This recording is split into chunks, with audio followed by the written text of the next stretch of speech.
आज पूरा देश कारगिल विजय दिवस की 25वीं वर्षगांठ मना रहा है और भारत मां के उन अमर बलिदानियों के सर्वोच्च त्याग को याद कर रहा है, जिन्होंने अंतिम श्वास तक अदम्य साहस और वीरता का परिचय देते हुए दुश्मनों के दांत खट्टे कर दिए थे। इसी कड़ी में प्रधानमंत्री नरेंद्र मोदी कारगिल विजय दिवस की 25वीं वर्षगांठ पर युद्ध नायकों को श्रद्धांजलि अर्पित करने के लिए कारगिल के द्रास पहुंचे। उन्होंने कारगिल युद्ध में सर्वोच्च बलिदान देने वाले जवानों की वीरता को नमन करते हुए कारगिल युद्ध स्मारक पर पुष्पांजलि अर्पित की। इसके बाद पीएम मोदी कारगिल युद्ध के नायकों के परिवारों से भी मिले। इसके बाद पीएम मोदी ने लद्दाख में शिंकुला टनल प्रोजेक्ट के लिए पहला वर्चुअल ब्लास्ट किया, जो कि दुनिया की सबसे ऊंचाई पर बनने जा रही टनल है। ये हिमाचल प्रदेश की लाहौल वैली को लद्दाख की जास्कर वैली से जोड़ेगी। वहीं इस मौके पर पीएम मोदी ने आतंकियों से सहानुभूति रखने के लिए पाकिस्तान को आड़े हाथों लेने के साथ ही विपक्ष पर जमकर हमला बोला। इसके अलावा अग्निपथ स्कीम के बारे में भी उन्होंने खुलकर बात की। आप भी सुनिए। सेनाओं ने बीते वर्षों में कई साहसिक निर्णय लिए हैं। सेना द्वारा किए गए जरूरी रिफॉर्म्स का एक उदाहरण अग्निपथ स्कीम भी है। दशकों तक संसद से लेकर अनेक कमेटी तक में सेनाओं को युवा बनाने पर चर्चाएं होती रही है। भारत के सैनिकों की औसत आयु एवरेज एज ग्लोबल एवरेज से ज्यादा होना, ये हम सबकी चिंता बढ़ाता रहा है। इसलिए ये विषय बरसों तक अनेक कमिटियों में भी उठा,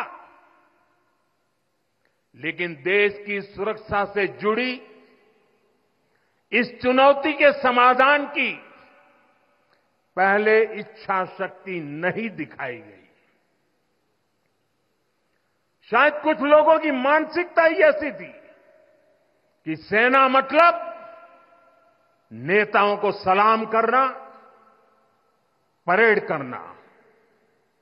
हमारे लिए सेना मतलब 140 करोड़ देशवासियों की आस्था। हमारे लिए सेना मतलब 140 करोड़ देशवासियों की शांति की गारंटी। हमारे लिए सेना मतलब देश की सीमाओं को सुरक्षा की गारंटी। अग्निपथ योजना के जरिए देश ने इस महत्वपूर्ण सपने को एड्रेस किया है।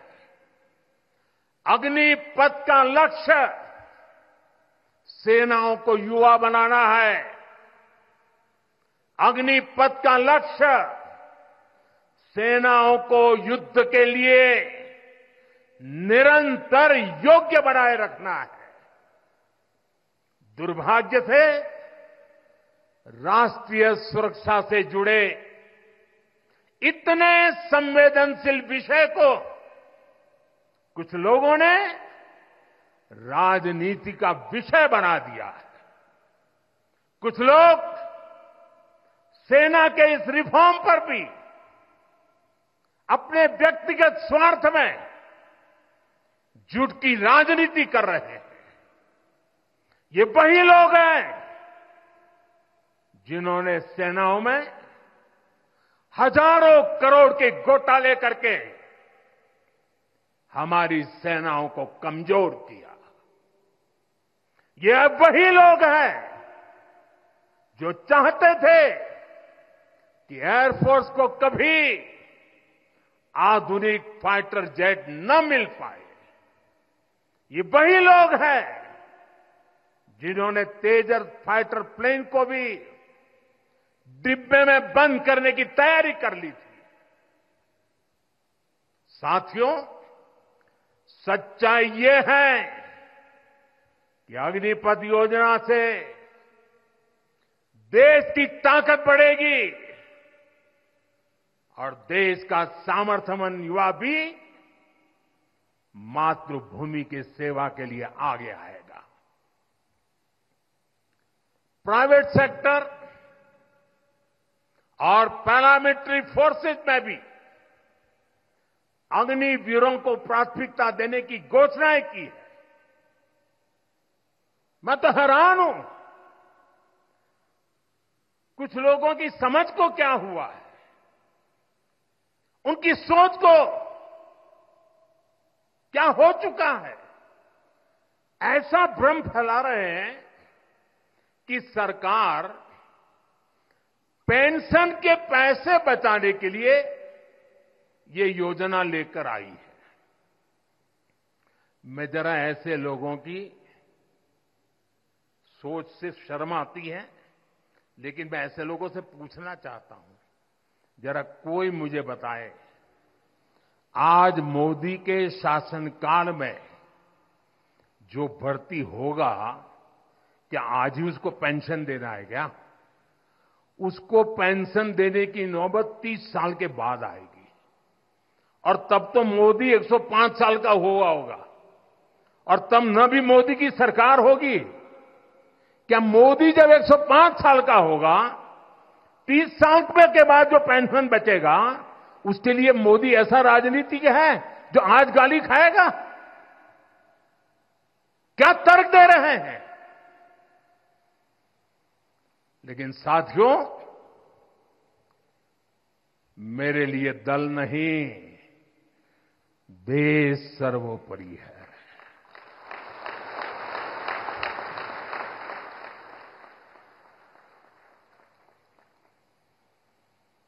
और साथियों, मैं आज गर्व से कहना चाहता हूं, सेनाओं द्वारा लिए गए इस फैसले का हमने सम्मान किया है।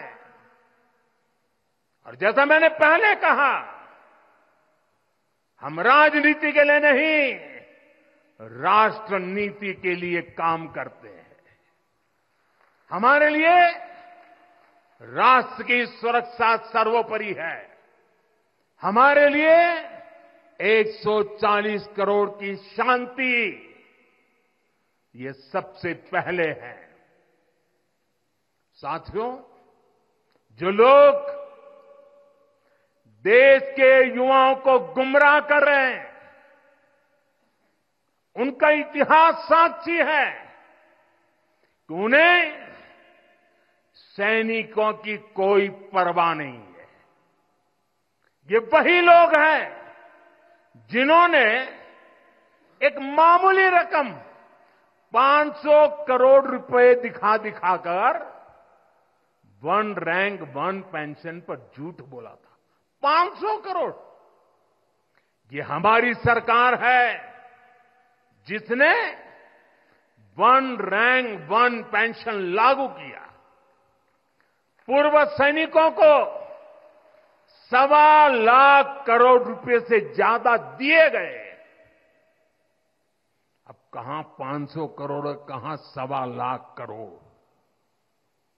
इतना झूठ, और देश के जवानों की आंख में धूल झोंकने का पाप।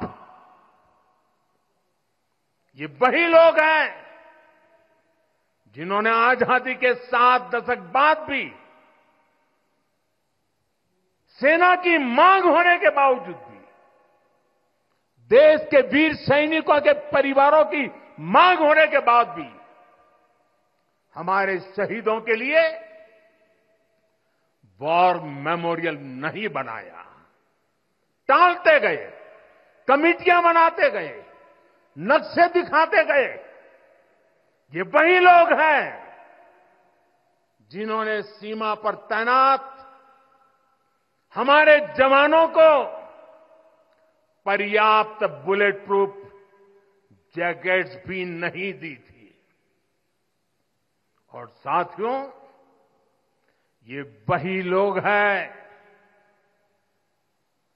जो करगिल विजय दिवस को भी नजरअंदाज करते रहे। ब्यूरो रिपोर्ट, इंडिया पब्लिक खबर। फिलहाल इस खबर में बस इतना ही। देश और दुनिया की बाकी तमाम बड़ी और लेटेस्ट अपडेट्स के लिए सब्सक्राइब करें इंडिया पब्लिक खबर के YouTube चैनल को और बेल आइकन दबाना बिल्कुल ना भूलें।